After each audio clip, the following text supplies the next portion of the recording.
President Bola Tinubu has set up an economic advisory committee comprising the federal government, sub-nationals, and the private sector. The president announced the setting up of the committee after he held a meeting with some key stakeholders at the State House, Abuja, on Sunday evening. Among those who were at the meeting with the president are Aliko Dangote, Rabiu Samad, Wale Tinubu, Tony Elumelu, and other selected leaders of the private sector. Tinubu said the goal of the advisory committee is to provide additional efforts in stabilizing the economy and ensuring the best economic future for Nigerians. And to talk about these, I'm being joined live on the news by Aki Fatunke, an economic analyst. Good morning. Glad to have you join me. I'm so very happy to be here, Debola. Good morning, and good morning, Nigerians. The pleasure is all mine. Let's commence with your thoughts on the committee set up by the president. What do you make of it? I'd like to say very quickly that the mark of a good leader is the capacity and ability to recognize that he is rowing against the tide, or that when the tide changes, like Winston Churchill will say to himself, yes, I said to you yesterday, yes, I thought I was on the right path, now I need people. And that is the first thing that came to my mind when I heard of this composition of the economic team. And like most Nigerians, of course, and like a wiper in front of a windscreen, I will shift to the right and shift to the left, and hopefully continue to have the faith that the only thing I can expect is a trajectory on the upward. First of all, I am happy that that has been set. I am hopeful. I know that I, like most pretenders, will always be thinking to myself, can I trust that this will deliver? It's better than nothing. No venture gain and no venture loss, I dare say. I'm happy about the composition, I must say. Let me say clearly that when I look at innocent there, over and above my dear brother, Oluwatosin Ajayi of North, I think my preference will be for innocent. And then I see Dangote and Rabiu, corporate matters that had to differ at different points in time, all coming together. I think it's deft. I think it's a good move. I hope it will not end the way of Biswak Rewane, who was also part of economic advisory team to the previous President Muhammadu Buhari. What happened to him? I hope this president, who has said to Nigerians that he's going to listen, will listen very carefully. I'm also happy about Soludo, things surrounding monetary and his time back in the day.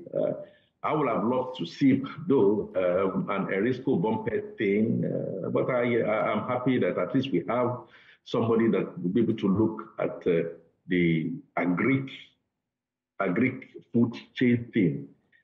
The initial vibes that are coming out from this committee is very welcome. The president saying that we need you to give us a cold ice review. I think that is good. We don't put all knowledge in one place and now want to be like a tortoise who believes that he has it all and decide to put the gouge, on his chest rather at the back. We don't know. Is it that we are doing right? What is it that we are doing wrong? Just to chip in there, Mr. Fatunke, just to quickly chip in there, but do you believe, I know you talked about being impressed with the composition of the committee, but then do you believe this committee, so to speak, represents the diverse interests in Nigeria? Well, 16 in number, sometimes the more cooks, the more the broth might get spoiled. Does it look at it? I would have loved to see youth participation. Okay, and I cannot say some of the people that I see in there are not useful and useful inclined. So I would have loved to see that. I would have loved to see more of women coming into the fray. We have perhaps a few, but we need to have seen a bit much more in terms of women in business and women at the grassroots level. Hey, for the like of me, Adebola, and for the optics, I would have loved to see in this composition a known and trusted name. Back in the NSAS or no NSAS thing that we need. Unless, of course, I don't know, I don't have all the facts. Maybe some of those people have been invited and they didn't seem to know. And let me throw this final one in. I would have loved to see a Professor Patutomi, a developmental economist. Again, he belongs to Labour, and I know that the president has stretched out to Labour. It may be that that has been extended to him or them, and that has not come. Likewise, somebody in the Shore camp, somebody in the Kwankwaso camp, somebody in Atiku's camp, seriously speaking, I have said that that's what I would have loved to see. I did not see anybody in the era of traditional rulers. It may not necessarily, but for me, it's string fits for purpose, and I see many of these people that are having here who have their constituency. They will go back to some of their constituency, listen to what the constituents are saying, and of course, finally, I talked about the youth, but the Labour Congress and perhaps the NANS. But beyond. Right, but beyond the caliber of those who make up this committee, we know it is to stabilize the economy. So for you, what issues should be prioritized when it comes to these committee deliberating? You know, Adebola, knowledge is one thing, wisdom is another, and the capacity and the serenity to know the difference is smooth and proper. For me, there are two things I'll be looking at. I'll be looking at what comes first, chicken or egg. We talked about food security, which is very, very important. Talked about the economy, talked about national security. In the area of national security, I think, in my honest opinion, that should really come first. We should have a look at these eminent people, looking President Bola Tinubu straight in the eye, eyeball to eyeball, and tell him a basic truth. Please make this easy for us. Can we see you lead by example? Can we look at some of those things that we already have in the budget that are not priorities, that are given to giving good things surrounding, yachts, private jets, the ones that are sunk. Can we begin to now then see how we can sing them by selling them and looking at our national assets? That is one. Second, that I will be prescribing will be the fact that you cannot, as I always said, be straight in a rough jacket, Adebola. If you give me a suit that is rough and you expect me to be straight in there, I will struggle, and I will struggle.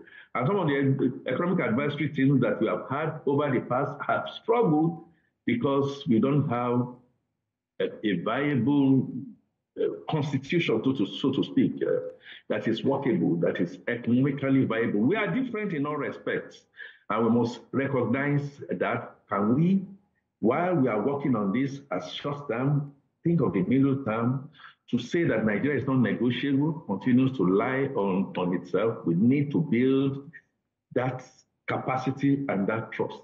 The last that I would then be saying that I'll be expecting to tell Mr. President that before I start, can we look at some of the balancing that we have had?